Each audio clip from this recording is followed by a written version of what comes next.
Good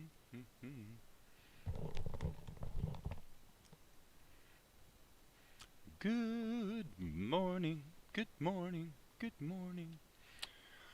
Well, today we shall continue with what we were working on yesterday. It is Saturday, 9:35 a.m. Meant to start at 9:30. Got going just a couple minutes late here. For those who watched the live stream yesterday, you'll notice that this shot, which was the last one I did, has been changed quite a bit from what it was when basically yesterday was a bit of a failure. It happens. It happens. The day before was quite successful,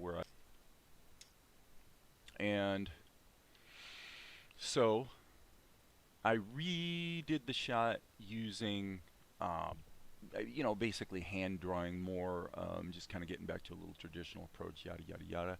And frankly, after I stopped streaming, went back and looked at it later, I felt like I still had failed. So as I said, this happens. It's gonna happen. Get over it. It's okay. So by the way, I'm checking my live stream to see if everything's set properly. Okay, so before I get started, I do want to mention Darren T. Here's his YouTube channel. If you're not subscribed to him, you should if you want to learn OpenToonz and Tahoma. But the thing I wanted to call your attention to is this video. It's he released it yesterday and did quite a nice job of covering the new features in Tahoma 1.2. The biggies being the animation along a path would be one big one, and another big one would be the eraser in segment mode, which I kind of covered a little bit yesterday. But the idea being very simply that if you have a shape like this and you invoke your eraser, you can go into segment mode and begin to judiciously get rid of little overshoots. That's kind of interesting what that's doing, but you can see it isn't perfect, but it is quite good. Okay, let's put it that way. Now, in practice, I probably tend to continue to favor the lasso, simple lasso erase type approach. But good morning, Golden Slime. Good morning, Zoin. I'm impressed too. All in all, I'm pretty happy with it. So, actually, with that in mind, what we're going to do today is we're kind of continuing the Tahoma2d deep dive, you might say. The idea being that I'm taking some of the techniques. Over time, I have extolled the virtues of drawing in Krita, which I don't have anything opened right now. So let's open something just so we don't look completely stupid when we talk about it.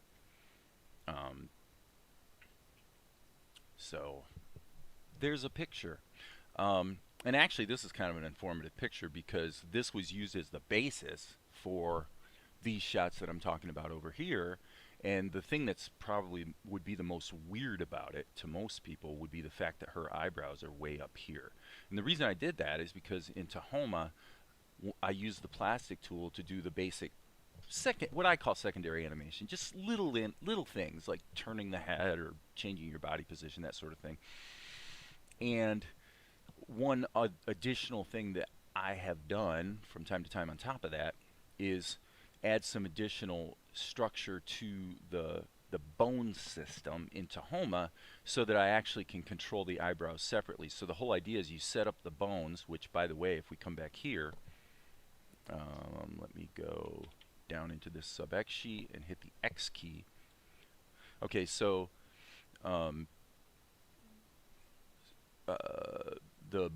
when you construct your skeleton, which you hit the X key to go into plastic tool mode, and you go here to build the skeleton, you can actually create branches going wherever you want.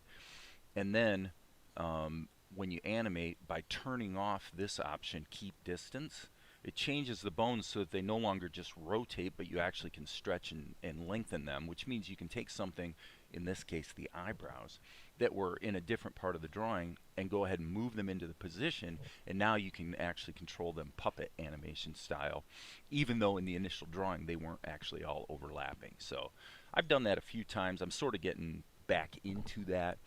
But anyway, back to my point, insofar as extolling the virtues of exchanging data, usually through the clipboard, between Krita and Tahoma, what I'm kind of doing this week, or have been doing for the latter part of this week, for the most part, is saying, well, okay, now let's take everything I've learned using Krita and Tahoma together for quite some time, and let's consider what the relative advantages are of Tahoma without Krita. And the big advantage would be probably with a what we call a smart raster level, the ability to have a palette that can be dynamically changed downstream. So there's indexes to all these colors, and if I change the colors, I can change them anytime I want to. That's a real advantage. It's not like a major deal buster advantage, but I think for a lot of people it's probably a big deal. The downside to it, let me go control up arrow so I go back up out of this sub-X sheet. The downside to it is that unlike in a paint program, Krita or Clip Studio Paint or Photoshop, whatever you use, the ability to just, quickly add a layer, add details, add highlights, shadows, yada, yada, yada, is a little less, well, it's a little less intuitive and quick and just sort of a visceral experience of draw, just go, go, go, go, go. But the go, go, go approach has its downsides as well, right? So the actual bigger upside to the way I work in Tahoma is that my workflow is more procedural. When I say procedural, hopefully I'm not boring you if you already know this, but the idea is that if it's procedural, you can change things downstream that will propagate back upstream. So one example of that would be this drawing right here of Vespar. If I were to say, actually, hypothetically, let's say I made his chin a little crooked, let's say, which actually I did. Well, the downside that I was mentioning about layers and whatnot is that there is no concept of a bunch of layers of image data within this single drawing. It is, for all intents and purposes, a flat two-dimensional grid of pixels, and all you can do is change what color occupies any given pixel. There's no sense of, layering over it and adding subtle changes to the color based on what's going on in another layer and all the stuff you do all the time in a paint program. Well, that's okay. But the upside is, if I change this drawing, because it's married to a quote-unquote TLV level, a file that has the extension TLV, if I change it to fix something, I can go back to my earlier scenes that used this same image and just do in 10 seconds I can do a re-render, and the fixes will propagate across all the scenes that I've done. So that's a good thing. The other thing I've really been taking advantage of in Tahoma is that once you set the output settings, you can go back to any scene and do a quick re-render, because of like what I just talked about. And those render settings are married to your scene, whereas in Krita that's not true. In Krita, you have to go in and set your render. Every single time you create a scene, you have to explicitly set the render settings. It doesn't remember, like if this was actually animated and whatnot, it doesn't remember where I rendered it to. It's actually going to pull up render settings that are going to be whatever was the settings for the last scene I worked on. So if we say render animation, oh yeah, okay, in this case I can't even pop up the dialog because there are no animation keys. So I would actually have to put in an animation key, and then when I hit Control R, what I'm seeing is the settings from the last time I rendered. Now this can work. I came up with a kludge to make it useful by saying, okay, well let's just always render from Krita to a temp folder with the same file names. Just we always render the same place. and keep overwriting it and blah, blah, blah. Then if we go to that folder and drag the image into Tahoma, and we import it as opposed to loading it from its exact location, if we import it, then all those images get copied into Tahoma's folders. And so now you don't have to worry about where you rendered the Krita stuff. So that's kind of how I've been doing it. But now what I'm doing is I'm doing a little deeper dive on, well, can we just kind of skip the whole Krita thing after all? So my logic goes something like this. Tahoma has a very robust feature called a subscene, or in OpenToonz parlance, you would call it a sub-X sheet. But the idea is that you've got this whole collection of layers that all work together to give you a certain look or effect or whatever that can be okay. And then the idea, my logic kind of goes like this. Well, how is just doing it on a sub-X sheet substantially different than doing it in Krita, where the whole benefit for me in my workflow is the fact that it's all sort of packed together, the shadows and the you know, everything is packed into a single image. That I might have 6 different layers of stuff here, but if I put it in a group by hitting Control G, I can actually grab the group, and everything that's in that group, the shadows, the colors, the outlines, everything can get cut to the clipboard and pasted into Tahoma. So for my purposes, what I'm saying is this flattened out imagery that puts my character in its own space all by itself, how is that any different? You know, since I can go back down to it here and get to the details, as it were, how is that any different than cutting and pasting from Krita? Well, basically, in practice, it's probably not much different. But doing it this way, I still have the advantages of a procedural, the procedural workflow, also a procedural palette that can be modified as the scene demands, etc., etc., etc. So I hope that's pretty clear. So, hey, Darren. I called attention to your Tahoma 1.2 video. Good job on that. It looked good. Very useful. So, as I say, what I'm basically doing is I'm saying, okay, we're really this week kind of playing around with, can we just kind of get out of Krita altogether a lot of the time? There's really no reason I want to do that other than if in practice it becomes more efficient and effective to stay in Tahoma, then I'm going to do that. I don't really care. I just want to kind of, as I often say, I just want to get my work done. Okay, so this shot is therefore a repurposing of this shot. So this is the shot as it's rendered, already completed and finished. And so that's shot number 513, which by the way is split into 2 pieces here for editing purposes. And then what I did was I just opened up 213 and resaved it immediately as I'm sorry, I said 213, I meant 513. Immediately saved it as 518, and so that's where we are now going into today. So then what I did was Vespar, all these layers were up here, and what I did was I went ahead and summed them down to a sub-X sheet. In case you're wondering how you do that, is you take your various columns that you want to combine, and if you were to do it by mouse clicking, you would go collapse. You're going to collapse all these layers down into a single layer. Okay? All right, up and out. After making that video, as SodaPop says, I think you can find a good use for the motion path too. Tool. Yeah. It kind of, I will say it surprised me, because obviously we've always had the ability to place the center on a level. So for those of you who are here who don't know what the heck I'm talking about, if you hit the A key to invoke the animation tool, you got kind of 2 options how you want to work. One is you can select all, which puts a widget on the screen and gives you access to all the capabilities of the animation tool. Okay, and that lets you scale your layer, rotate your layer. You can kind of get funky and jiggy with it. All these things are possible. Well, one of the options associated with the Animate tool is to place it, give it a center. And the reason you give it a center is so that it rotates as you animate. It's going to rotate logically in the manner you would want it to. Okay, so with the new motion path tool in Tahoma 1.2,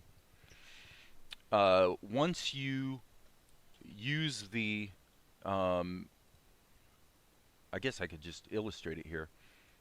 It's pretty simple actually. So you want to be here in the stage schematic, if I'm not mistaken.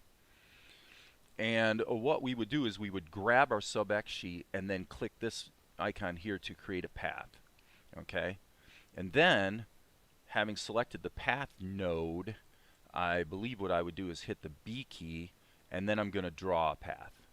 Okay, so I draw this path, and now what's going to happen is precisely nothing. Well, the reason nothing happens is because then I need to go here, grab the Animate tool, and decide where on the path I want my character to be.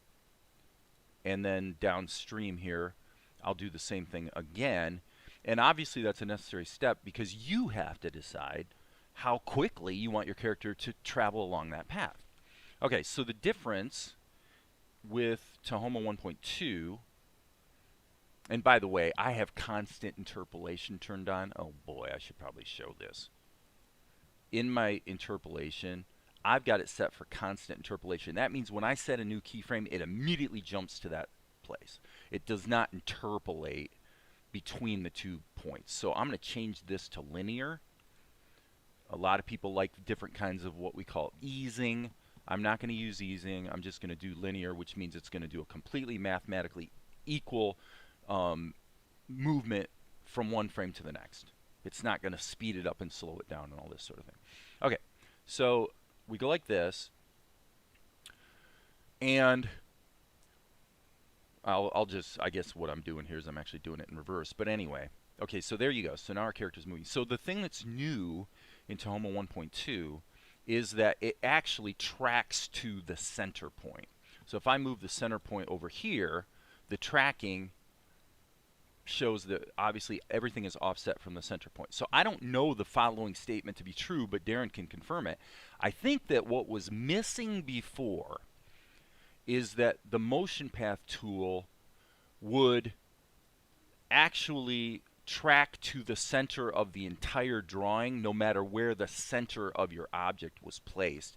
And therefore, the only way you could actually dial it in so that your character was centered properly using the motion path tool would be to go into the drawing itself, like this.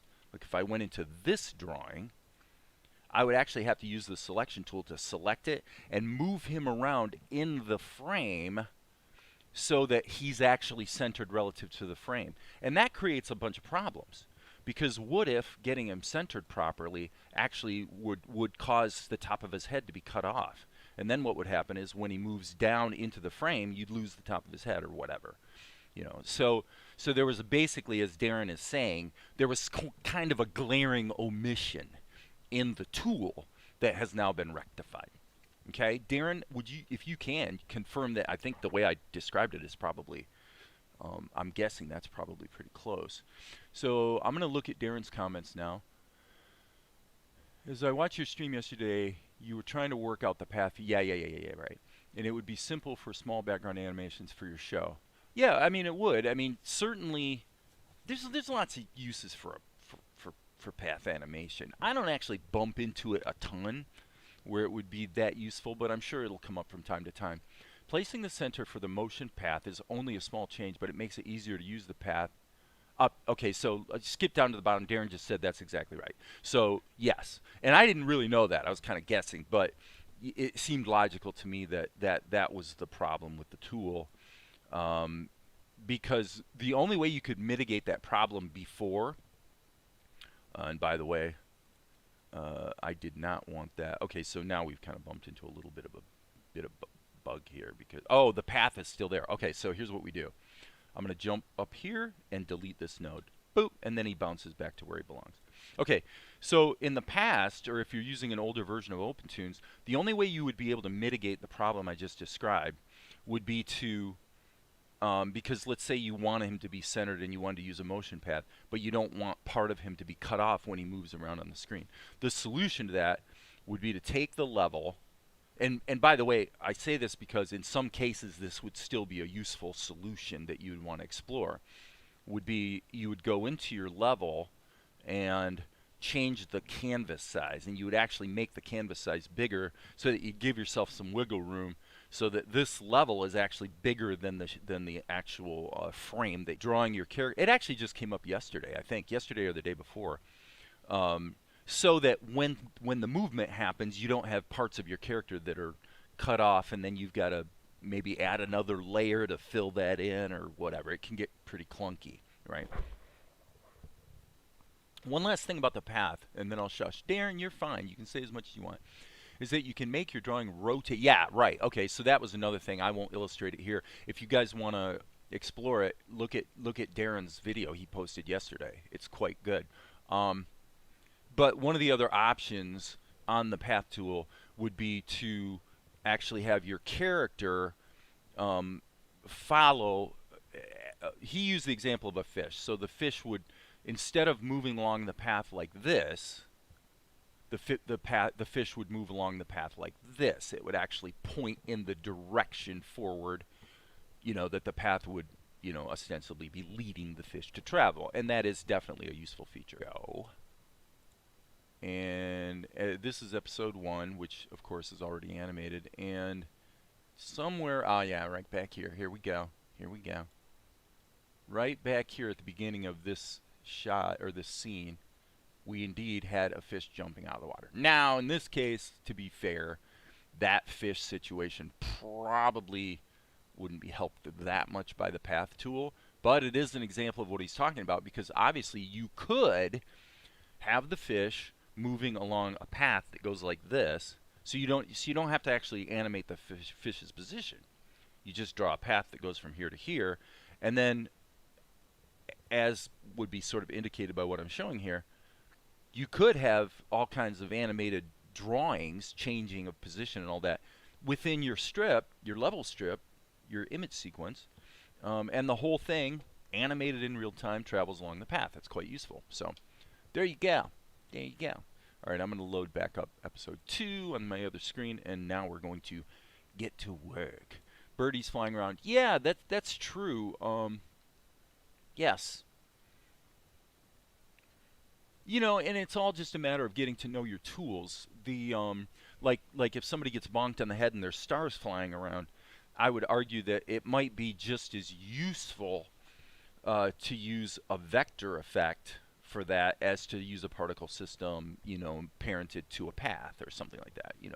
Bottom line is you want to get to know your tools, and if you're fiddling around with Tahoma2d, you're going to find out there's a lot of tools to explore, and I'm still learning things every day. So with that, let's get busy. Today what we're doing is we're going to continue with the prints. He actually says, now this is an interesting sequence. Let me go back to the show and show what we have going on here. In the last shot, we saw that the prince was being, he's really feeling awkward, and he's blushing. Okay, because he's meeting for the first time a girl that he's betrothed to. He's got to marry today. He's not really down with it, and she's definitely not down with it. Neither one of them are particularly into this idea, but it's kind of the situation they're in. I won't grok out completely why they're in that situation, but that's the deal. Okay, so he's a little bit awkward, and so she, who in previous shots here we had noticed, she actually has got a bead on a path of escape. She noticed there might be a way back out of the tent that she's currently ensconced in, right? And so, blah, blah, blah, blah, blah, going forward, you understand that this is in the back of her mind all the time. Right now, this is in the back of her mind. Here comes the prince. She was actually back there looking at the back of the tent, and then she heard the prince coming, so she hurried back to her place, put on her veil, covered her face, which the bad guy had told her to do. So she's playing along, you might say. So we got this awkward moment that she's playing along with, Meanwhile, of course, Mel is out back hearing all this. I won't explain, the story of why he's back there. I don't want to recap that right now, but watch my recent videos, right? But now what she's doing, this is the shot I was working on yesterday. She says, she kind of considers him for a moment and then says, "It's an honor to bring our families and our kingdoms together."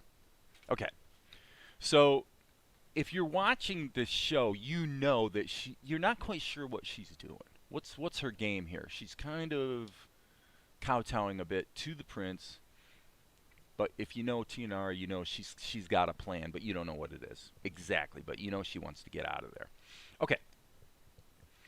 So now the question is, how does the prince respond? And what he says is, he says, yes. Well, he's like, yes, it is an honor.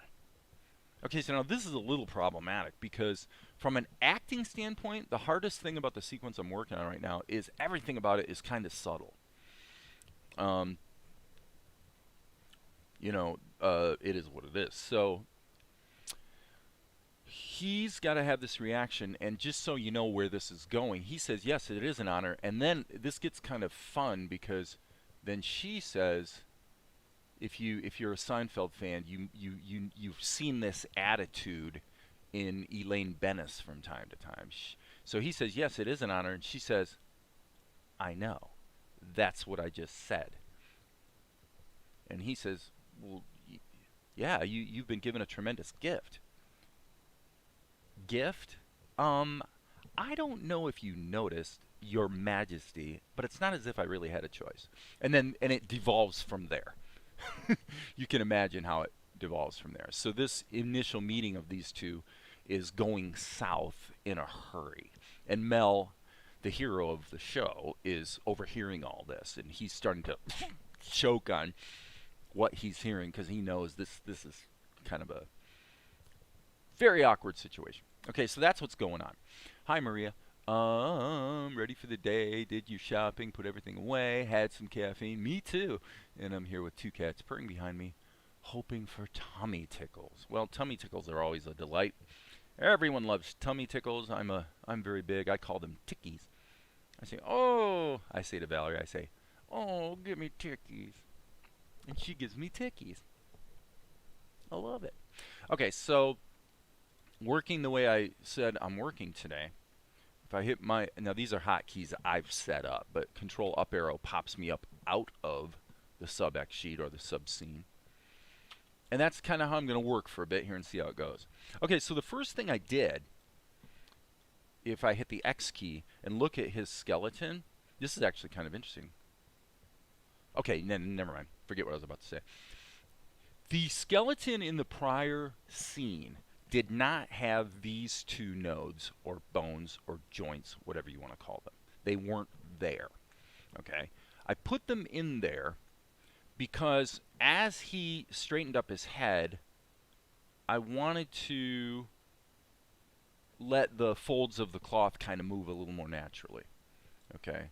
So there's a little bit of a flow there that I'm not sure I love because it kind of, this one moves and then this one moves, so that's a little objectionable, I would say. So I think for me, I'm going to say, and notice I have keep distance turned off. That means I can stretch the bones along their, I can stretch the joints along the bone, if you will. Okay. So I'm going to make a little change there. And then what I don't like is the way, actually, strike that. I think I'm actually going to take this down slightly and this up slightly on that frame. There we go. Okay.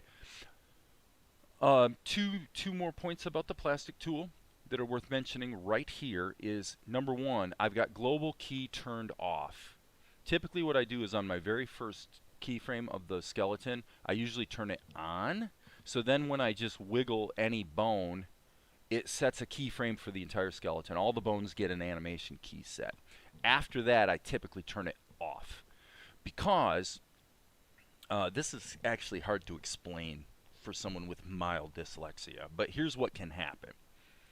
If I leave global key on, let's just say I set a key here for, I got to think about this so I don't say it in reverse. Who else is watching today? Identify yourself. Identify yourself. Okay. So what can happen, if you're not careful, is you set a key for here. So now everything has an animation key. If I go here, no. If I go here and I set a key for, say, this bone, and global key is turned on, now everything got a key. And if I have interpolation turned on, then if I go to the next frame and move this bone, let's say down to here, what I really wanted was for this particular bone to interpolate from this initial position to here. But the problem is, if global key was turned on, then it would have actually, when I move this bone, it would have had a key set for on this frame. And so then it would just interpolate from here to here instead of from here to here. So hopefully that made sense. You lose control over the individual bone's individual animation pathways and interpolation if you have global keys turned on, because every time you set a key for anything, everything else is locked in that position at that frame. Darren, if there's anything about that explanation that's wrong, please weigh in and say. To save turning global key on to set a global, you can right-click on any joint and choose Set Global Key or Set Global Rest Key. Well, that's right. And frankly, people that are into like Blender or other animation software would probably relate well to the idea of a rest key. Rest key means you've got a character, a puppet situation, and you want to decide upfront what the initial resting position of that whole character is, and then that becomes the basis from which you animate. Okay, that's what a rest key or a rest position is. Okay, the third and final thing I was going to mention about what I'm doing and how I'm doing it is that I'm going to turn this off. I'm generally favoring constant interpolation. So that is going to be one way that I probably am going to be different from you, whoever you are. Which means that here we have 3 animation keys in a row, and that's because I'm deciding how the interpolation happens. I'm not letting the software interpolate between the 2 different positions for me. Now I could, let's see how that looks. We can do it. I mean, why not give it a try?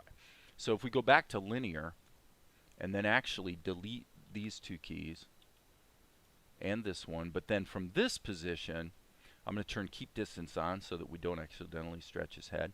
And I say, okay, we're going to move his head up a bit, and then I'm going to turn this off, and we're going to adjust these bones so that everything's basically where we know we would want it to be once he's done moving. Okay? Okay, so that's a little problematic because it set a constant key for this bone, but interpolated keys for these. But you get the idea. The question is, who's going to do a better job of deciding how the animation should look, me or the software? And the answer is there's no simple answer. It depends. Today I'm favoring constant interpolation. If you're working in Krita, that's all you get because it's frame by frame animation. That's all there is. So I'm just going to go ahead and roll my own tweens today. And again, like I said, just see how it goes. So here, okay, so this needs to be deleted. This is a holdover from the previous shot, as well as this change in expression as well. The eye blink I think I want to keep, but the first aspect of this shot that I want to rectify is that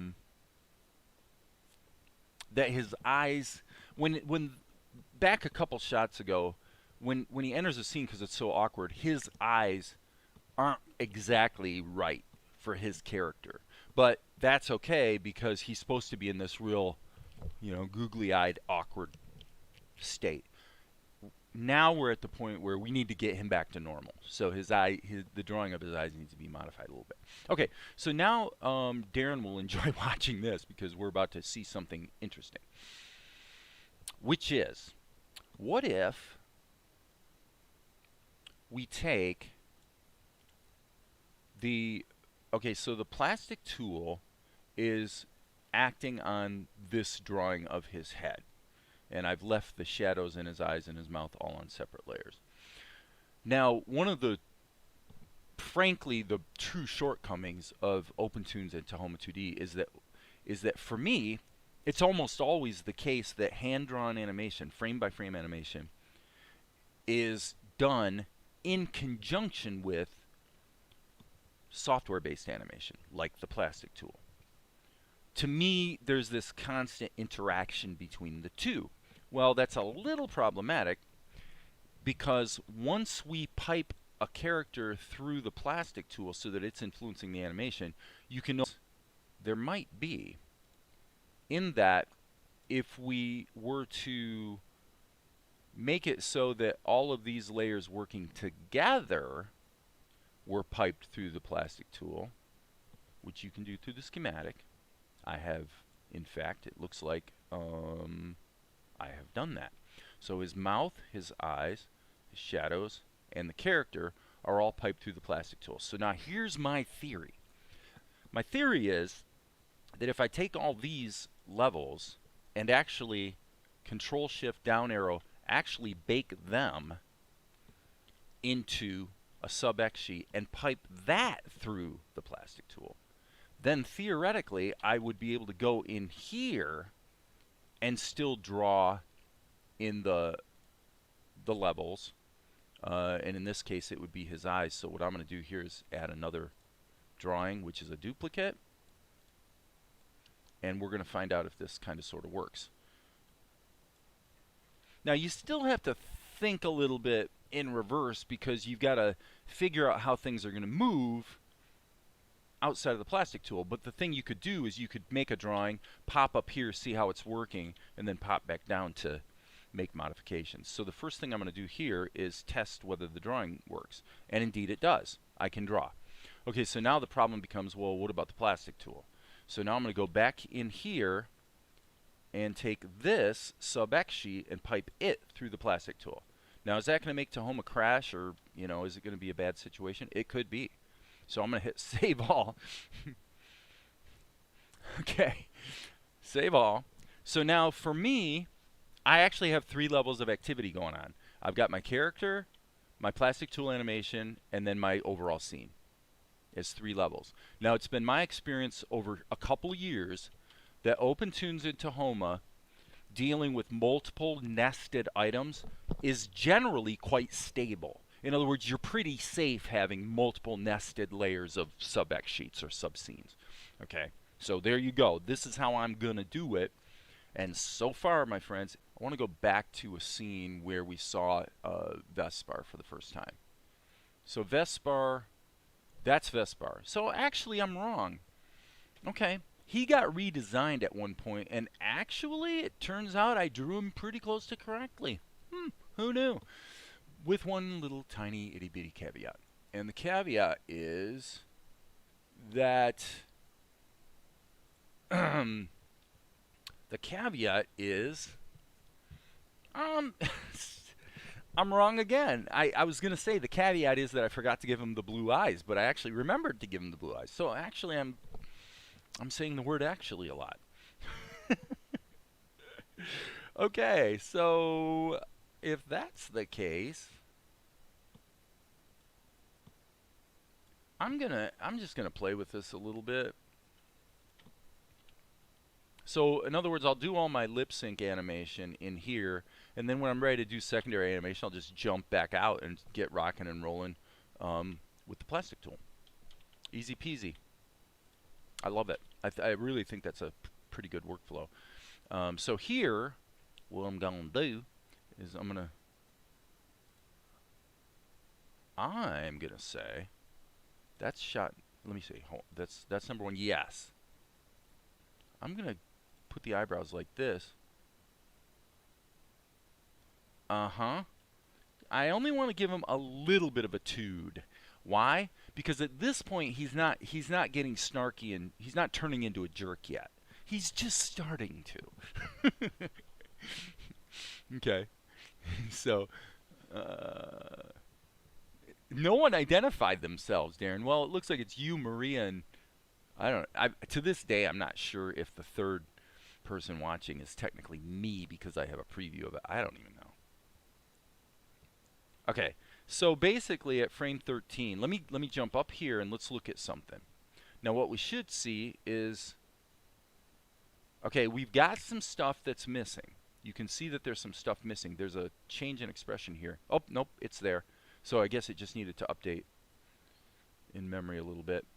Okay, so one little caveat about the way I'm working that you want to remember is that if you start changing the ordering of in the animation in your subscene, which you will, then you may have to right-click on this column and resequence it. That just tells Tahoma to recalculate the subscene and make sure everything's synced up and working properly. Yeah, there's 4 people watching, so there is a quiet lurker. There's a couple of people the last couple of days that have identified themselves as frequent lurkers, and when I asked them to. But no, we only want you to identify yourself, stranger, because we just have a lot of fun here, talking about some of the deep things of life and yada yada yada. So, all right, so he's gonna go. Okay, so he opens his mouth. That's interesting.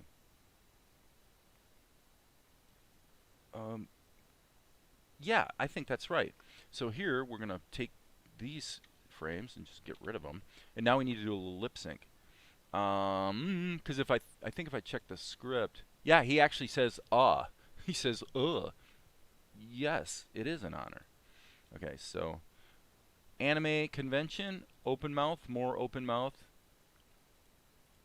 closed mouth, open mouth, more open mouth. And what's missing here, I actually included an O shape. I'm gonna add another shape that's gonna actually be pretty much this. So I'm gonna grab this, hit C, Control C, go here, hit S key, select this, delete it, hit the S key again, Control V, and now that gives me a guide to just make this a slightly open mouth shape. Okay, so I've gone over this before on other videos, but the algorithm of anime lip sync is open, more open, open, more open, almost closed. So it's a 5-cell cycle that you see again and again in anime. Why would you do that? You would do that because it gives you lip sync that is essentially language independent and will work. It'll work in any language, and it always looks right. Now, there is, I can see a little bit of a hiccup on this that I want to clean up slightly. Just a little cleanup. Okay. So he says it is an honor. Now, my experience working at 8 frames per second is that probably we want this on 2s. So we reframe on 2s. Boop. Okay. So he's going to say yes.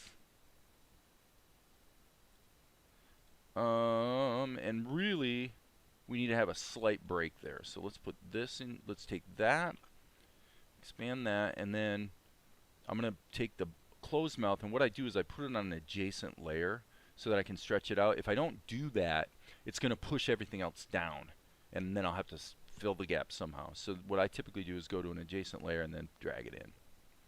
So he says yes.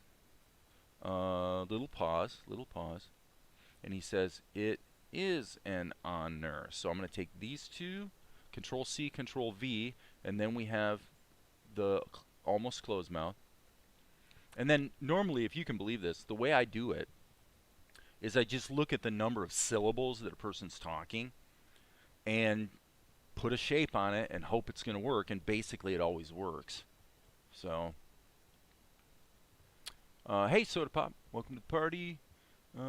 watching off and on. Okay, yep, that'll work. So I'm going to take this, close mouth, lock this down here, and the reality is this whole scene is too long. So let's go with 6 seconds. I'm hitting Alt up arrow. In OpenToonz, this is a default hotkey. In Tahoma, you have to set it yourself. Okay, Alt up arrow. I showed how to do it yesterday in yesterday's video. The remove frame. So I've got those set to Alt down and Alt up, which are the defaults for OpenToonz. Why they were taken out in Tahoma2d, I don't have a clue. Okay, so he says, yes, no, he says, yes, it is an honor. Okay, which kind of pisses her off a little bit. She's like, yeah, that's what I just said, dude. Okay, so now the question becomes, well, what about our plastic tool? I think these 3 keys, I would like to have them happen after he says, I do not know if this is updated or if I need to do the resequencing thing. Let me see.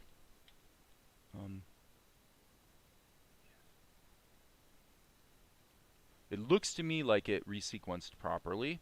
Okay, and indeed, as you see here, it goes down to frame 48 and then all the numbers are red. Well, that's because we ran out of frames in the sub scene. So we'll just delete those and we're good to go. Okay, Maria, are you sure they're the default keys? I thought you added them to OpenToonz too. That could be, but I'm almost sure that's not true, but it definitely could be the case. Because you remember adding yours. Okay, yeah, could well be the case. And by the way, just so you guys know, there's about a 10-second delay on the live stream right now. Now I can try to mitigate that by stopping streaming and restarting. I'm going to see what happens. Let's give it a try. I'm going to stop stream. I'm waiting for the stream to go. Come on. Okay, there it is. So sorry about that. That was because I stopped the stream and restarted it, and now we only have a delay of 1 second, which is better than 10. But just a word to you guys who are using OBS. See, here's OBS. One thing I have noticed is if you do what I just did, which means, just for illustration purposes, I stop the stream manually, because if it loses connection, it'll reconnect it all by itself if you have your settings set properly. So if I manually stop the stream, one thing I have noticed, and it's happened every time, is that if I stop the stream and then I go to restart it and I'm looking around my screen, I'm doing something else, I look back and I notice that the restart didn't actually happen. So make sure it really starts streaming when you tell it to, because it might not. Okay, so here we go. What was my point? My point was I want him to say before he cocks his neck. So I'm going to move. It's not quite long enough in total. She's, yes, it is an honor. That's about right. It's about right. One could suggest that because of the nature of what we're doing here, that popping in, going just a little longer here, let's go to 56, a neat and tidy 7 seconds. I'm actually feeling like an eye blink here would be useful. Okay, which begs the question, friends. Where do we get our eye blink? Well, actually, we have a blink baked in here, but that's not really what I want. I want more of the conventional deadpan type of blink. So I guess the simplest way to do it would be to take these eyes, which are, this is number 7, is it not? Yes, this is 7. I believe the last eyes that I'm on are 7. Indeed, that's the case. So what I'm going to do is, I could add another layer. I'm hitting the S key to select, Control C. I'm going to go to this rogue frame that has nothing in it, and I'm going to hit the S key again and paste in those eyes, and now we're going to go in and we're going to paint out the eyes so that all we have left is an eyelid, and then we'll tighten up the lashes just a skosh so that we have a proper, darn good looking eye blink. There you go. Okay, so then what I'll do is just delete that. If I hit Control X, it would delete it and take everything below and move it up. If I hit delete, it just makes a hole. So then we take this, drag it in there, and lo and behold, we've given the prints an eye blink. Broop. It is. Okay. Perfect, sort of. What's not perfect? What's not perfect is I need a little longer pause before he... I like that. I like that. It just kind of adds to the awkwardness of the situation. So now I'm going to grab this, delete that. We're now going to 56. Just to be safe, I'm going to save all. And now we go up one level to where we find... Oops, I went up 2 by accident. Okay, so we go up one level to where we find our plastic tool. And we should be able to take this and drag this down. And as you can see, we are not accurately reflecting the contents of the subscene now. The solution, as demonstrated earlier, is to go to the header, right mouse click, and boop, resequence. Resequence. And we see that there's actually still a problem. So that's kind of interesting. So we went from 48 to 56, but it's showing on 56. So I'm going to say this is probably a little bit of a fairly minor Tahoma bug, I'm guessing. And what I'm going to do is I'm going to reload scene 518 that I just saved and see if that fixes it. So I'm going to go into the first sub scene, and my guess is that now we're going to see him all the way through, and indeed we do. So that's one thing you need to know about Tahoma and OpenToonz. Yes, there's bugs that float around and buzz around your head and annoy you at times, but generally the program is also very forgiving, and if you just reload your scene and then occasionally actually restart the program, normally the weirdnesses tend to fix themselves. So that's a good thing.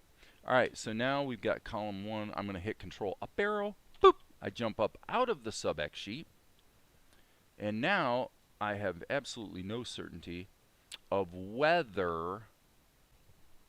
A couple things. One, can I turn off the visibility of the plastic tool mesh here and have that reflected up here? We can. Okay, so that's good. And then I believe that the prints is actually positioned wrong, but the good news here is that all of the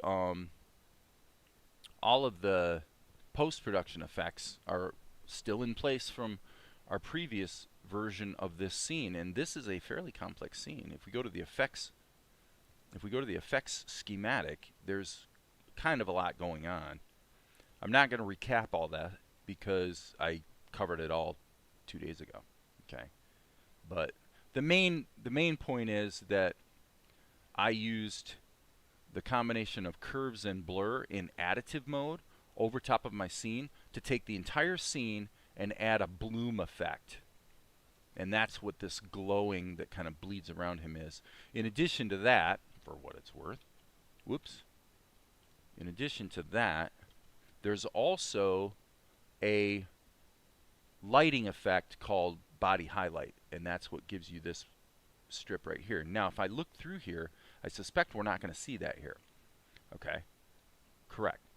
Now, the reason we don't see it is because when you create sub-scenes, they all get their own effect schematic. So now we got to go into this, and then we've got to go into this, and it's only in the lowest level one, 2 levels down, that we find... I know it's hard to see, but I'll zoom in a bit.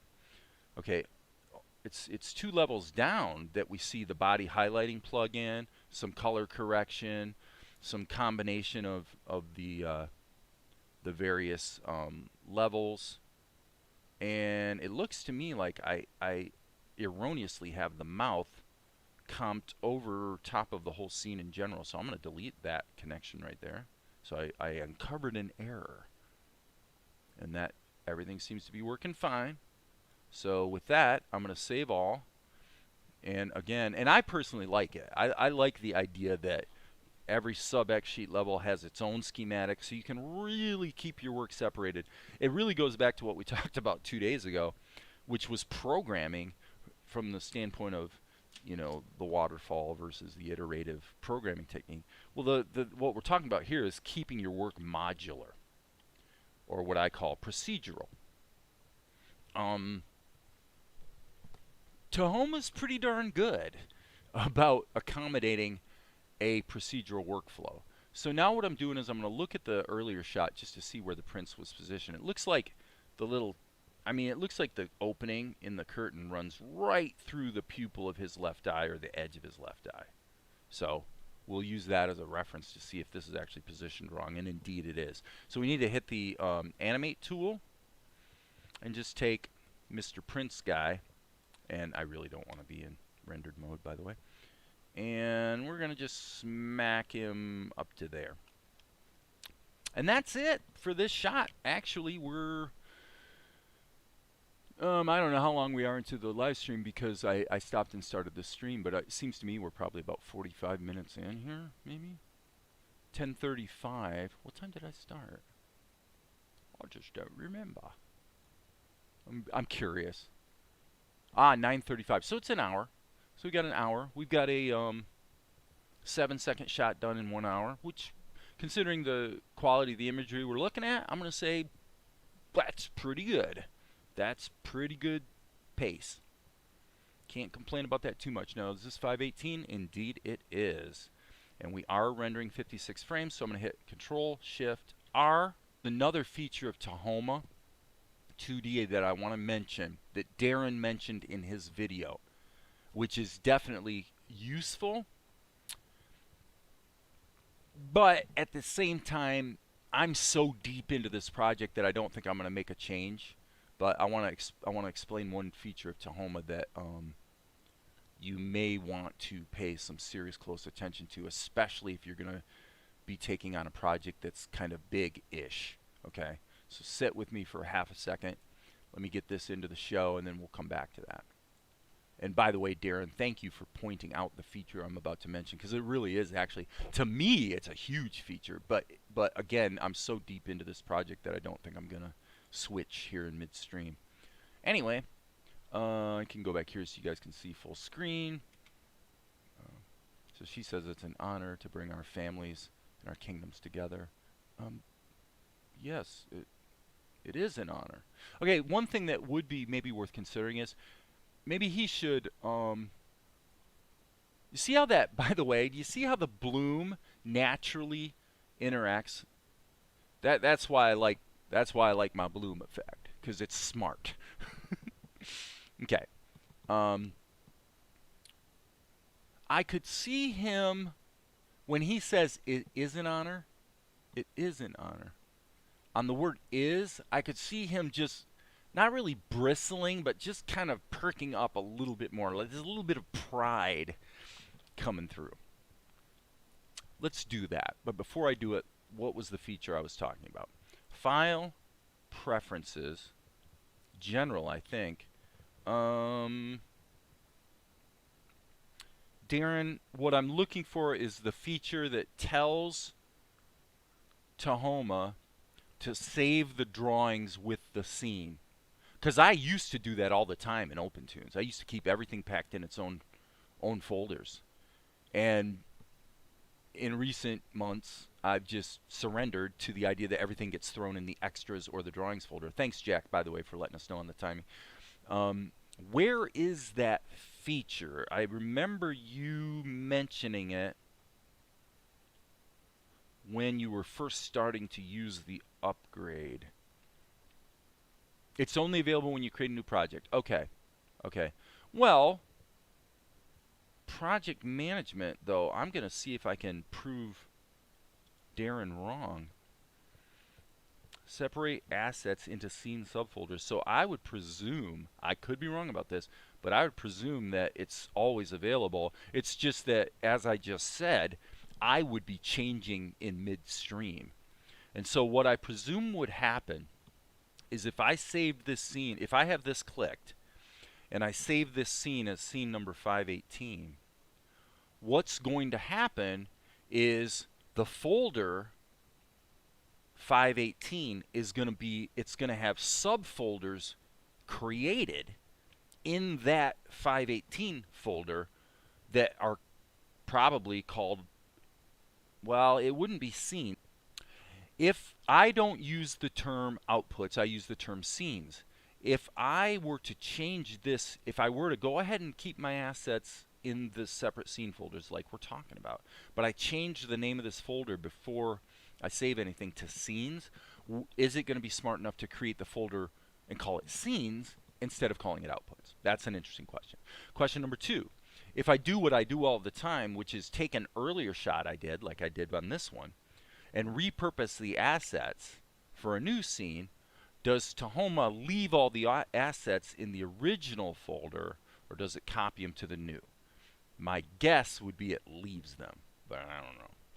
So you guys can fiddle with that on your own. I would say if I was starting a brand new project fresh at this point, I would probably want that to be checked, because then I know I can go to folder number 5, just kind of perk up a bit.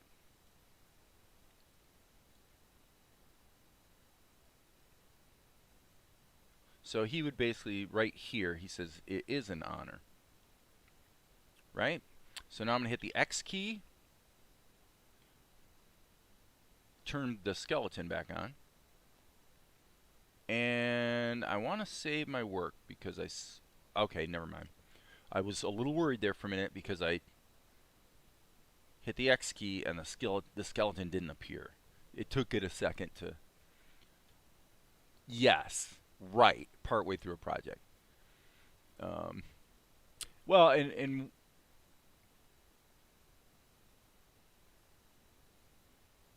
yeah, there's one big reason not to change. The big reason not to change is we don't know how smart or how stupid that setting really is in the program, and it could happen this way.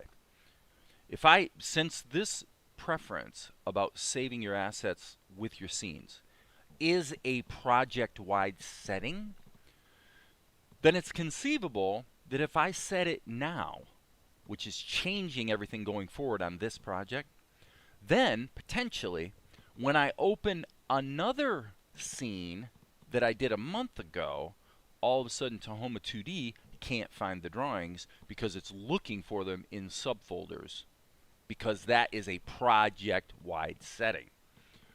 I would think it's probably smart enough not to do that, but who knows.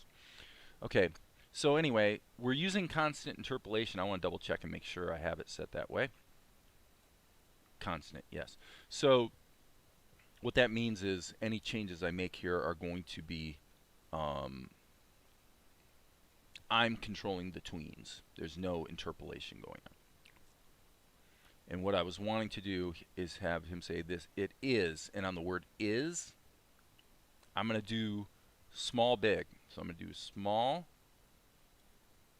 and I'm going to turn keep distance back on, by the way.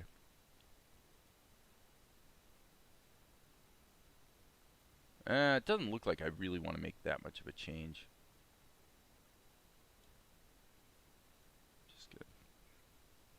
I'm just going to make this really tiny. That actually, that's interesting. That straightens him up quite a bit. I'm actually thinking I like that, so I'm going to go ahead and give that a little bit of a tweak. I like that. It actually gets him more on character. One other thing I'm seeing here, I want to go down into this sub X sheet, and I'm going to speculate that if I hit the Animate tool, I'm thinking I really want to move his mouth over just a tiny bit. I don't feel like his mouth was quite in the right position. So now I'm going to go back up and back up again. And File, Save All.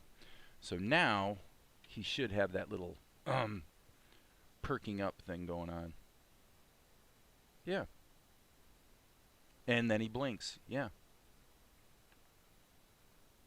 Now, one thing you will notice, there is a price to pay for having multiple nested levels, and you're seeing it right now, which is that Tahoma really has to kind of go around all the animation a couple times before it will play it back at the full frame rate without any jerks or stutters. Okay, maybe for episode 3, yeah, we'll see. We'll see. Or maybe on another project. I mean, I've got this one little project that's been languishing on the shelf for quite a while. It's a fan episode of Futurama. And for that project, it would be good to keep everything in its own places. And also to use the feature that Darren T covered in his Tahoma 1.2 video that he posted yesterday that talks about which we've used here, is the ability to take a scene and save it as a bundle that you can then send to your friend so that they can work with it too. Very valuable. Okay, guys, I'm liking what I'm seeing, so I'm going to hit Control-Shift-R and just re-render this baby. And see what it looks like. So she says her line, yes, it is an honor. I like it. I like it. It's just like kind of perking up a little bit. Doesn't that sound fun, Darren? Oh, that's funny. Darren and I are having a little joke together, folks, at your expense, since he and I have actually worked together somewhat extensively on the genesis of that fan Futurama episode. So basically, to give credit where credit is due, I came up with the idea and I wrote a script, but in the meantime, he had been, I don't know, he had done something with a Futurama character on his, in OpenToonz, and so I approached him, gosh, it's been more than a year ago, where I said, I see you're kind of fiddling with Futurama, and I have this script, and, and good news, everyone, I can do the voices, why don't we maybe work together on this? And so that's something that we've all been that the two of us have sort of been thinking about, poking at, considering for a while, and I sort of got pretty buried in this particular cartoon, such that moving forward on that fan episode has sort of languished on the pile of to-do lists. Okay, so now it has been a while. I don't remember when I think it. Okay, so what we have going for us here, I'm gonna take what I'm doing today and start to continue forward on the same basis. And by the way, sorry about the little drop out there. It looks like OBS had to reconnect again. So now we have a 9-second delay. I want to continue forward on the same basis that I've been doing today with the prints, which is to allow Tianara to be broken up into some sub-X sheets or sub-scenes, as Tahoma calls it. Because actually, the last shot that I did, if I run it in reverse, I like that change in attitude. I actually think that's a move in the right direction. And then a little bit of plastic tool animation I think would drive home the attitude. And I may want to even do some skeleton editing so that I can articulate her a little bit better. But running this shot in reverse pretty much gets us started. So if we start with 517, that'll get us in the ballpark. Yeah, I've even thought, Darren, about using, like on Saturdays or something, or Sundays, one day a week, going ahead and fiddling with the Futurama thing. So that would be very good. It would be very good to do. So let's pull up 517. I do funny voices every once in a while because, well, it just never fails that people always come along here lurking on my channel and say, hey, Dave, where are you going to get your voices, they say. That's what they say. And I say, well, I mean, I've only been voice acting for 30 years. But, of course, I can't do them all, obviously. So what do we got here? We've got shot number 517, and we're going to be morphing almost like magic into shot number 519. So the first thing we're going to do is save scene as 519. I might have said something wrong a moment ago. I might have said 18 to 19 when I meant 17 to 19. I don't know what I said. there's that. And then our output settings will likewise be changed so that we're rendering into scene number 519 in the render folder. Boop. Okay, so now, in the interest of sticking to what I said I was going to do, I'm going to hit Control-Shift down arrow, which, boop, for me, packs this all into a sub-X sheet and immediately save my work. Now I can hit Control down arrow, not Control-Shift, just Control, and that takes me down into the sub-X sheet. These are all hotkeys I've set up in Tahoma. They are not going to be your defaults.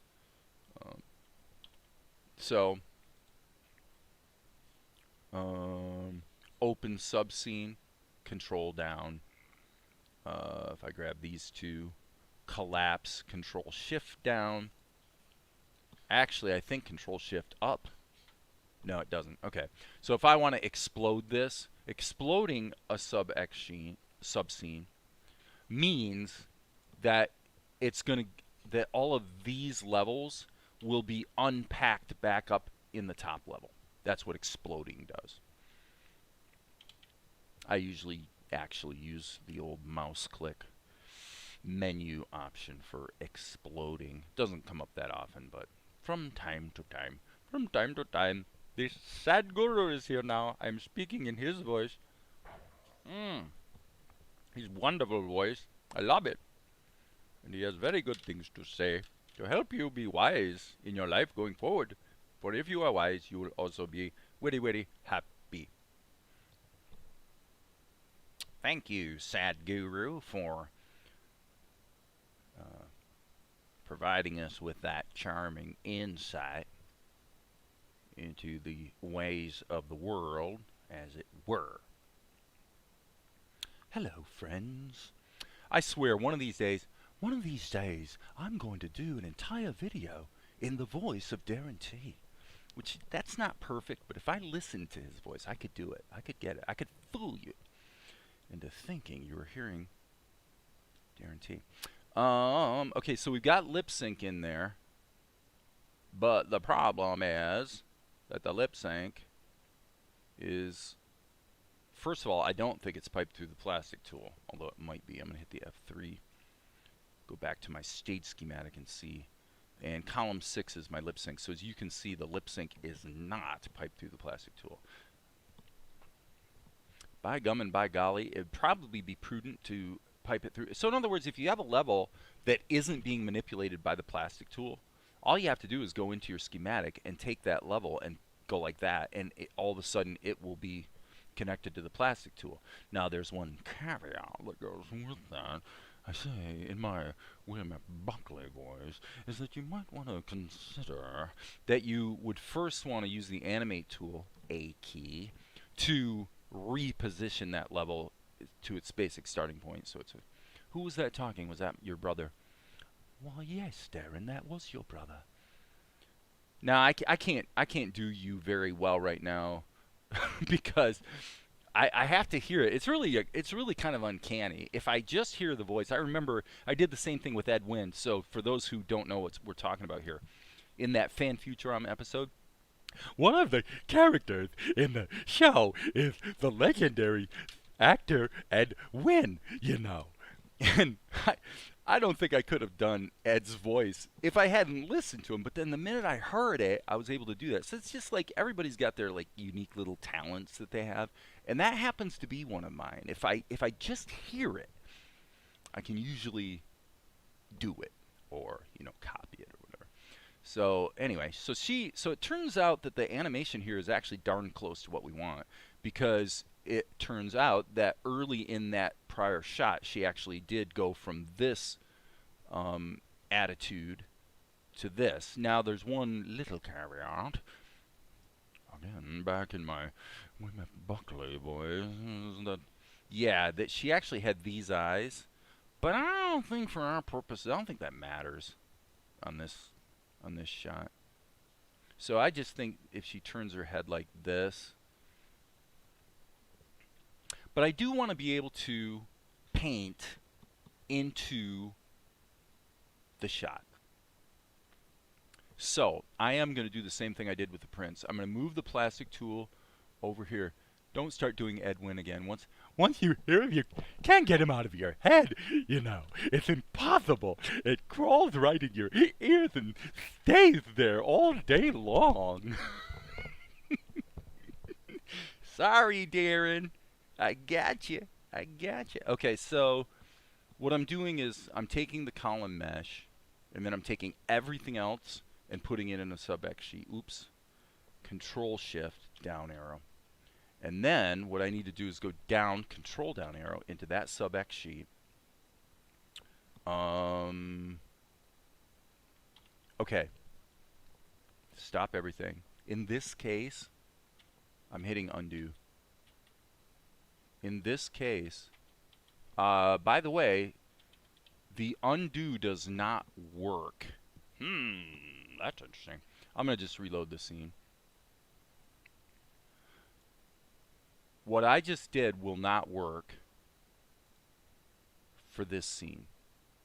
Okay, so we can have our character all contained on her own level separate from the background, which in this case isn't actually that useful. But what we cannot do is take all of these layers or levels and pipe them through the plastic tool and have it work properly. The reason is, if you look at the shape of the green mesh, in fact, if I hit the tilde key, I can solo it. If you look at this shape, everything I just did with the prints is predicated on one key idea. And the key idea is that everything that's being animated by the plastic tool is, in fact, inside the mesh. Well, with Tianara, that's not true. Actually, her eyebrows are separated up here, and then I use the plastic tool to move them into position. So we don't have the option to do this the way we did it on the other scene. It is what it is. That's okay. We'll move forward. We'll move forward. You know, it's a wonderful thing to be able to move forward every single day. I love it. I really, really do. Okay. This is so cruel. So cruel. Darren's actually going to leave. He's like, oh, that's fine. I'm out of here. I'm gone. I'm gone. I'm going to stick around here and listen to this crap. What's this guy doing? What's he doing? What's he doing? I'm starting to actually morphing into a Larry David voice. You know, kind of a Larry David kind of thing, right? You know, this is what he does. This is the way he talks. You know, he's a Jewish New York kind of guy, right? This is how he talks. This is how they all talk, right? They're all the same. They're all the same. Probably getting into shaky territory here in terms of who I'm going to offend. But, oh gosh, come on guys, it's nothing but fun, and we're only having fun, right? Okay, so the problem that we have here is when we get to this pose, we've got these lines on her veil, which makes moving the lip sync up north here problematic because you've got double lines.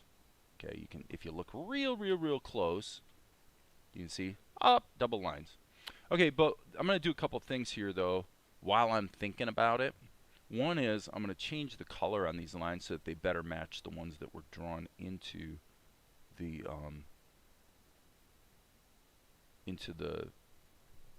hard-coded veil drawing. Here, okay, that's just a blink, and then it comes back to, okay, this is interesting.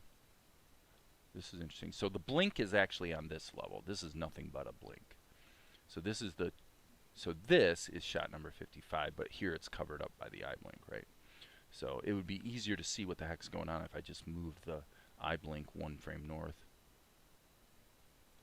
Okay, so why did I do that? Because I'm thinking that the switch that we're describing would be better here.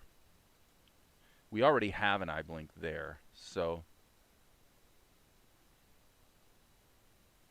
she says, and actually that works. That solves my problem, because when her eyes were in more of an ornery, squinted position, I didn't have the lines on the veil. So it turns out we're in business. Okay, so she's gonna say, I know.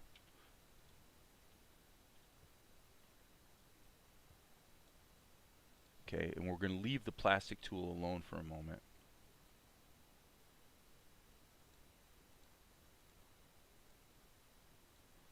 So she's going to say, I know. That's what I just said. I think that's what she said.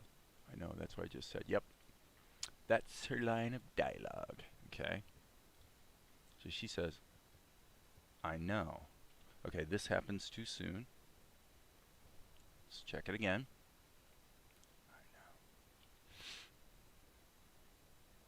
I know. Strike that. This actually should be here. And so I'm going to do the same thing I did before. I'm going to drag this over one column, size it up, and then just move it back. Okay.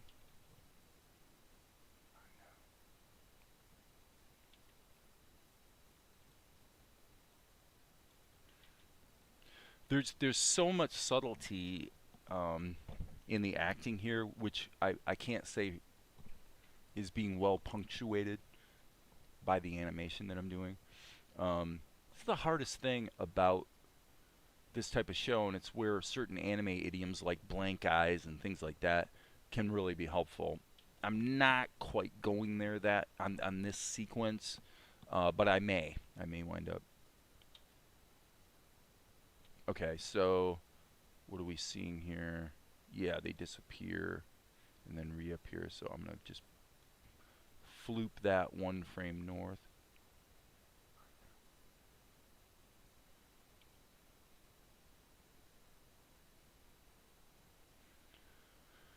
And then we're going to animate her eyebrows into an even ornerier frame.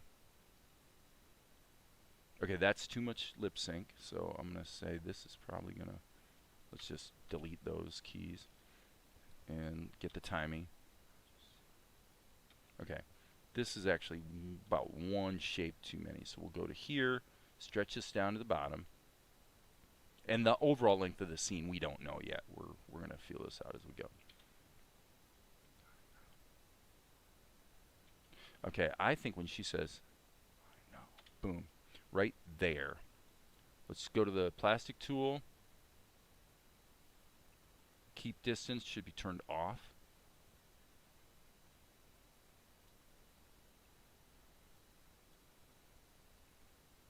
And we're just going to do a simple key. We can always tween it later. We can always go back one frame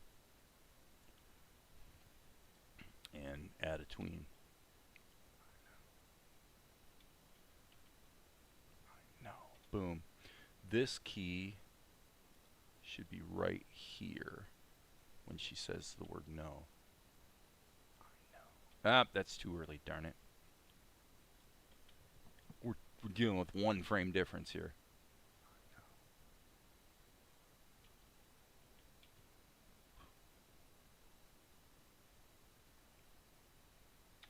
Okay.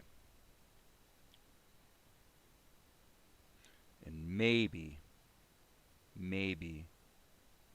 on the word said, just a little bit more. So now she's actually annoyed with the guy. So this would be about there. On the word said.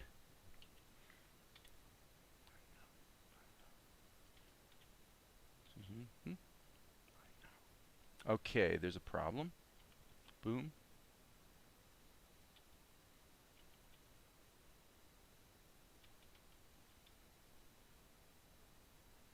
I'm feeling like I'm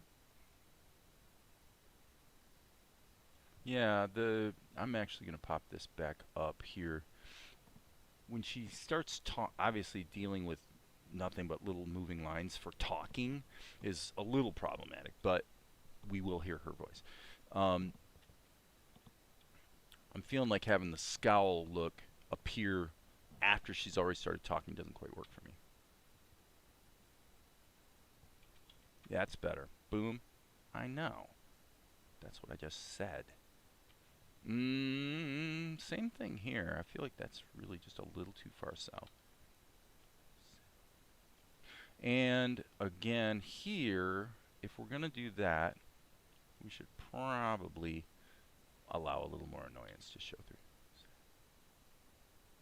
And if we wanted to really take it to the next level, I'm thinking what we would probably do is right here,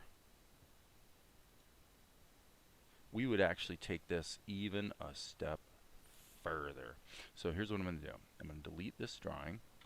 Boop. Go back here. Take this drawing. We're going to do the same thing we did before. Meaning S key, select all, Control C, S key. By the way,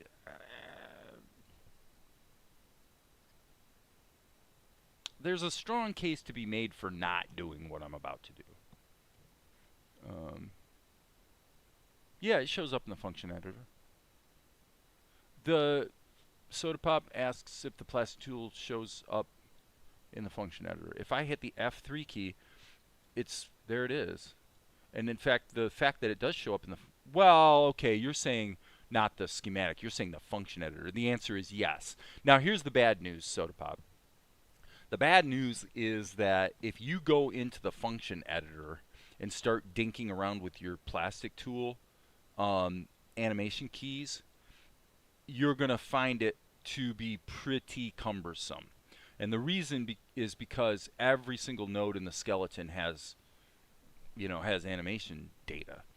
So generally speaking, if you've made a mistake, it's actually a lot easier to just delete the key, grab the key in the X sheet and delete it and redo it is usually way easier than trying to massage your animation data.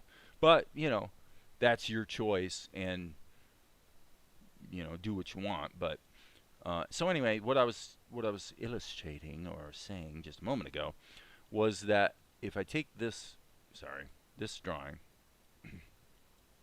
copy it to here, so I'm going to hit the S key and then hit Control V. So now I've got an exact duplicate, and what I'm going to do is just make her eyes squint a little bit more. Make her look a little more ornery.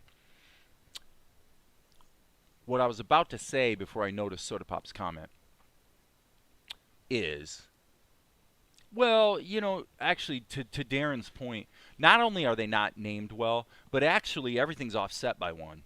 That's really one of the most frustrating things I've always found with the plastic tool, is if I hit the X key here and look at this, the name of the nodes, like it's node number 11, vertex underscore 10. This is node 22, vertex underscore 21. Everything's off by 1, and so you sit there and go, well, okay, if I want to find it in my schematic, is it 22 or is it 21? Which one is it?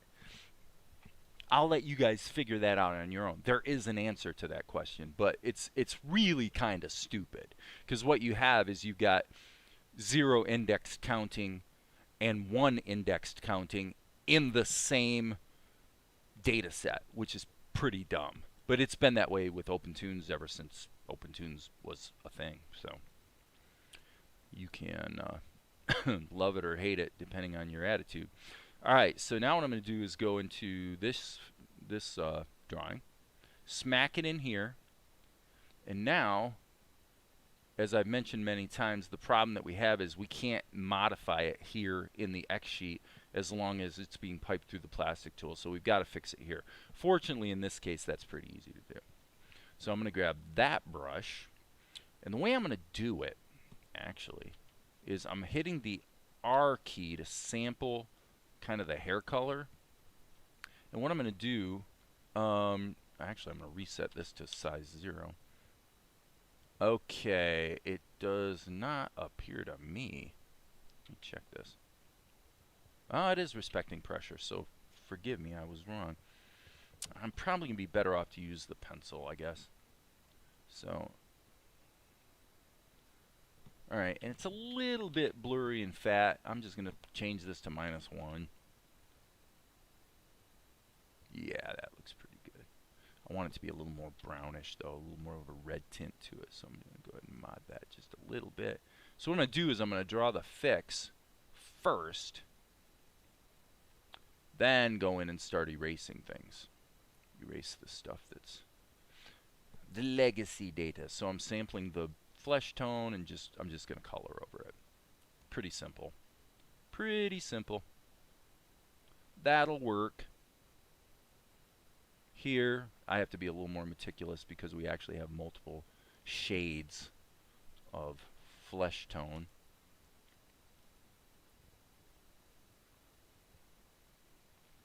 Not particularly difficult, but it does require a certain attention to detail. As our friend Mr. Buckler would say.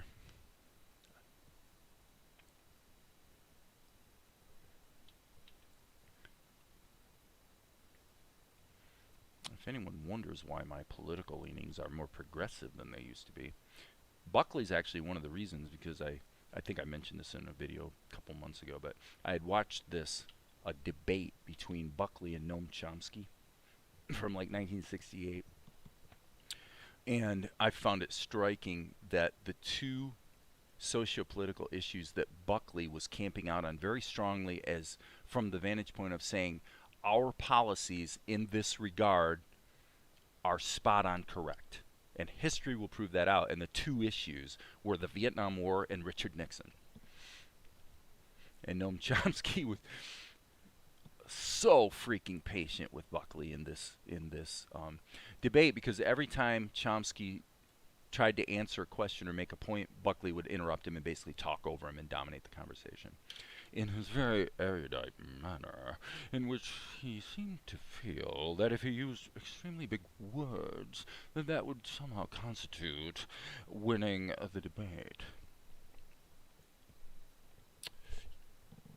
No, that's not how it works, Bill.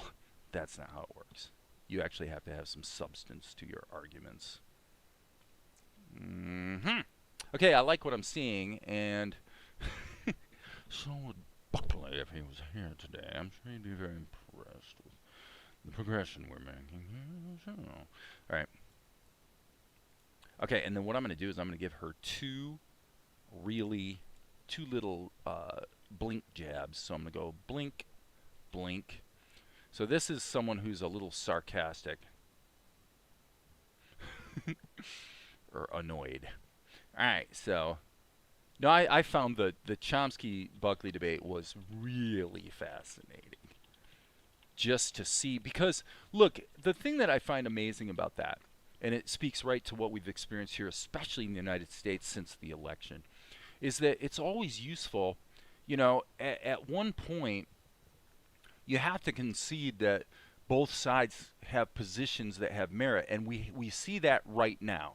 What we have right now going on is control on the left of the Congress and obviously the White House. And so the right is terrified of the policy changes that are going to happen. On the other hand, what we see is these Republican-led legislatures in different states, like Georgia, Arizona, Florida, where they're very, very quickly rushing to implement what many would call draconian restrictions on access to voting. You can talk about whether it's racist or not. I tend to think that it does have its roots in systemic racism, but that's a discussion you can have, right? The point I'm making here is that both sides are really terrified of what the other side is going to be able to pull off. It is what it is. It is really interesting when history blows by you so fast that you have the ability to look back and know what the real truth actually was. That's what we see with the Buckley-Chomsky debate. You know, they both had their opinions and their positions articulated reasonably well. I thought Chomsky did much better, but that's my opinion. But the thing that really blew my mind was how strong Buckley was on being supportive of both Nixon and the Vietnam War, and history proved out that he was pretty much totally wrong on both counts. And we don't tend to do a good job of learning from our history, actually. In the wake of the election last year, you can say what you want. If you want to believe that the Illuminati was able to influence and threaten the families of every single federal judge in the United States, such that they all rolled over and subverted the effort to uncover the truth about the election. You can believe that. You're welcome to believe what you want. Could that have happened? Yeah, maybe. I don't think so, but you know, there's people who hold that position. But in as far as the judgment of history, what actually happened? Well, what actually happened is you had dozens of court cases that were thrown out because they lacked merit for the same reason other court cases get thrown out. There's no difference.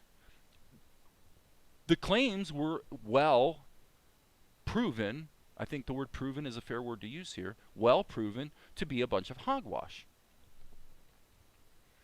And we got to see it literally. We literally saw history unfold in real time. That's an amazing thing that you don't get, that doesn't happen every day. It's really a cool thing in one sense. All right, now I want to check. I'm thinking I need to make a little modification here. I'm going to hit the A key and make a little adjustment for this, specifically so that I can make a better adjustment here. Because here, the blink is really a little too low on her skull. And unfortunately, you almost want to draw another picture and get rid of a little bit on the top. But that shouldn't matter if the eyebrows are on top. Are the eyebrows on top? I think they are. Is this the eyebrow? Oh, well, no. The eyebrows are married to the character. So what you would really want is for the mesh to be... Yeah, you can't do it. You can't do it. You would have to get into some finagling around with Z ordering, and I don't want to get into that right now. So we've got this positioned there. And here, again, same situation. Now the eye blinks, we're going to have to draw another picture. Let's go here, grab this. Let's make a duplicate. And then I'm just going to go, I might be taking off, let me do that again. I think I was taking off a little too much. But what I want to do is clean that up just a little bit so that these eye blinks aren't stepping on the... Now I think the ability to watch history unfold in real time is just an amazingly cool thing, but it's also a scary thing, you know, on a lot of levels for a lot of people for a lot of reasons. And of course, to a degree, you have to respect the fact that people have very, very real and to a degree, arguably legitimate fears about what's happening to their country, you know. Okay. This one really should be the other as well. Actually, I'm just going to hit the W key and we should be able to... This is where our constant interpolation is helping us. Clearly the drawing isn't quite right. I went too far. So I'm going to hit the B key, R key, sample that. Give this just a little bit more teeth on the top, baby. Little bit more on the top. So, whoops. I'm hitting the Z key and nothing's happening. Okay. Sample that. Okay. Sorry. My bad. I was treating this as if it was a raster level, and it's not. If I want to grab this color, I need to hit the G key, which is, by the way, also my hotkey, and just sample that so it switches to that palette entry. So, sorry about that. That was probably a little confusing to see. Again, I'm using the G key. My hotkeys are completely different from the defaults on a lot of this stuff, and always has been. It's still not quite right. Well, this again points to the challenge of having to work in the drawing strip as opposed to the you know, on the sub-X sheet where you can better see what you're doing. But that's okay. It appears to me we've got a good deal more latitude on the outside part of the eyes than we do on the inside part of the eyes, mainly because of the way the eyebrows scrunch down over top of them. We're really close. Now, I would say that this could probably be pulled down a skosh. And then I would say, sorry, not trying to go back to my Buckley voice. And this. Oh, come on, Dave. Really? I keep hitting the wrong keys. Okay. Just checking here. You know, it's only on there for one frame, so I think we can probably get away with that one. Here, again, we're probably okay. Boom, boom. Boom, boom. You know, if you really wanted to pick it apart, you'd say, well, wait, what about that little eyelash right there?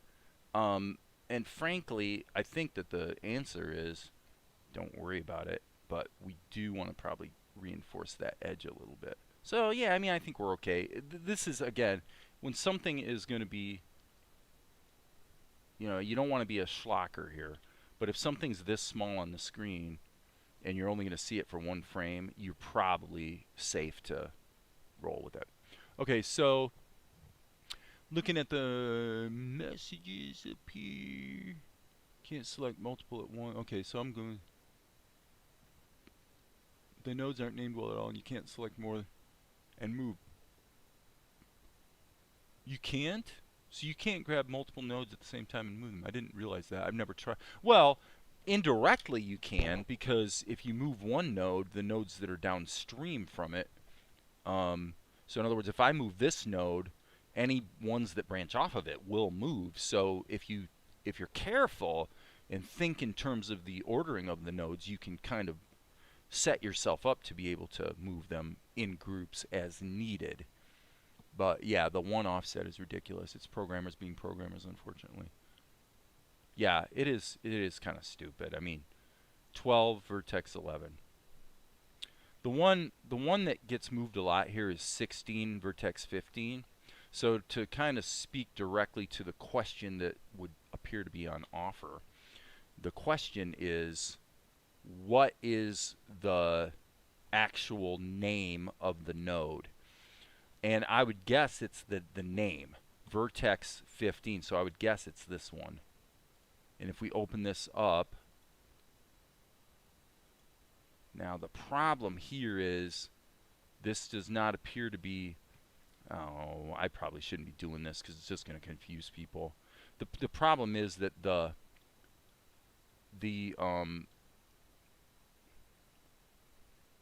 function editor, the curves editor, is not updating dynamically to show just what I have selected, so it's really hard to know if I've actually got a hold of it. But I will just leave it at that. I would bet you money that the name is what matters, because what we're seeing here in the function editor is precisely the name that appears here on the screen. So vertex underscore 15, I'm pretty darn sure this is. So it's the name you want to look at, not the number. Okay? So many fun features in OpenToonz. It'd be nice for someone to make a book of recipes. Darren will probably do it. Maybe we'll get together and write a book. Darren, you want to write a book? I actually talked to Macmillan back in the 90s about writing a C++ book, just because I had really grokked out the Windows API and found it interesting how you could use object hierarchies to, you know, somewhat simplify Windows programming. So, back in the day. What a day it was. Okay, so that's 48 frames. File, save all. I'm just going to render this baby and pop it into the show and see what we got. Okie dokie. Anybody want to object? Soda. Pop. Yeah, I'm not too worried about your typos there, buddy.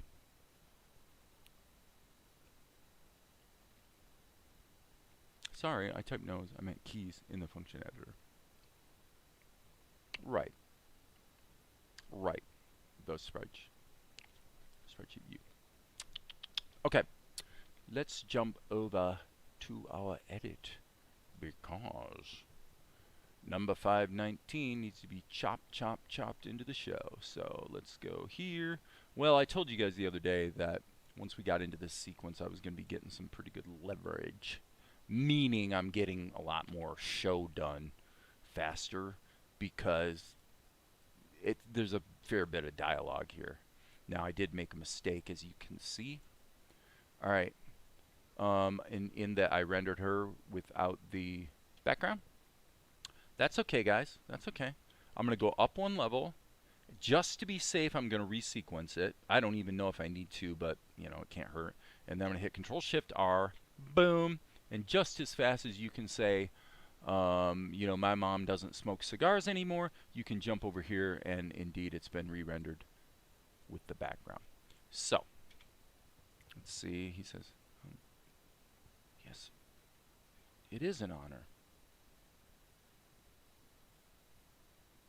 I know. That's what I just said. Not bad. Not necessarily amazing, but not bad. Not bad. So with that shot completed, and we've completed 13 seconds today. And getting back to Vespar, switching back here, getting back to Vespar is gonna definitely move along pretty quickly as well. So, I think with that, I've been live streaming for what, hour and a half, something like that. I am thinking I am going to take, because stupid OBS has disconnected again. By golly. And it's taking somewhere, wow. Yeah, it's taking OBS somewhere in the neighborhood of 10 seconds to reconnect. It's really pathetic. But it is what it is. And I don't blame it on my internet connection, because my internet connection feeds a lot of machines, doing a lot of things, and everything works flawlessly like 100% of the time. Except OBS. Could you, in your editing program, have a video column for the background and a separate one for the characters, so you could, if you wanted, insert the figures alone? Yeah. Well, the way it works, Maria, is Vegas is essentially unlimited tracks, if you will. So yeah, a person could do that. Not only could you do that, so you could put your, as you can see, the show is actually broken up into 3 tracks. And the reason I did that is because for ripple editing purposes, I can just kind of keep things clean. But yeah, ostensibly, you could have an image sequence with transparency on this layer. Underneath it, other stuff, and like a background. You can group tracks together so that they can be animated as a single unit. And to a degree, you actually can also get a 3D parallax type thing if you're into that. Okay, so even more specifically, let me jump over. So yeah, these are good questions about Vegas. I'm jumping over to another project entirely to see something. Okay, let me see if this is, I'm going to shrink this down so you can see. Okay, so this is the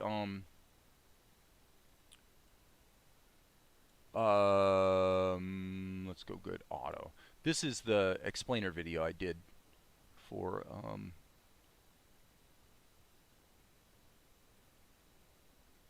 a mediator.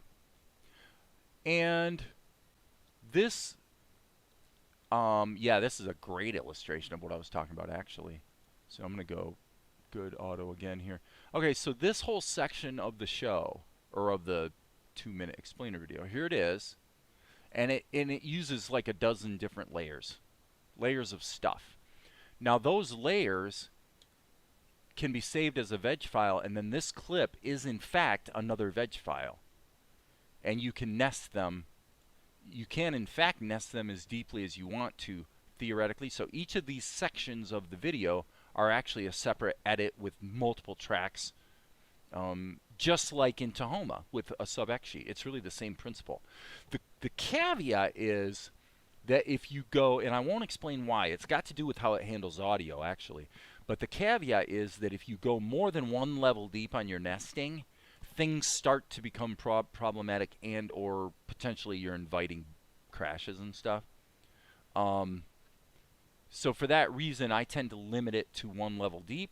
When I've done feature films, what I actually have is one scene This would be one scene of the movie. It would be a completely independent edit.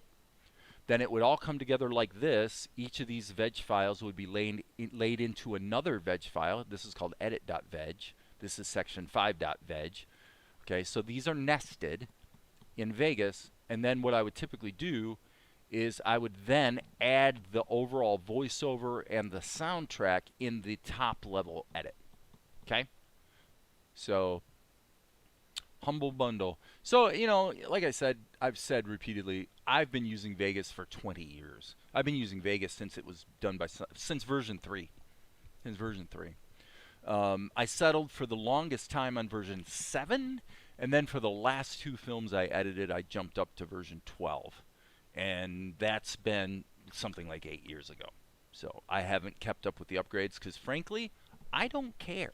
If I have to go deeper, like from a compositing or color correction or whatever standpoint, than what Vegas can handle, which, by the way, it handles pretty much everything because it's got a very strong secondary color corrector, for example. Secondary color correctors let you bake a mask into your color correction, so you isolate colors and change just the colors you want. You know, that kind of stuff. Vegas is very capable. If you have to go deeper than what it can do, I'm going to be doing it in, you know, Blender or some other program. So pick your poison, but I'm pretty bullish on Vegas, I would say. So anyway, that's that, and with that, I am going to sign off. And as you guys know, there will be more later.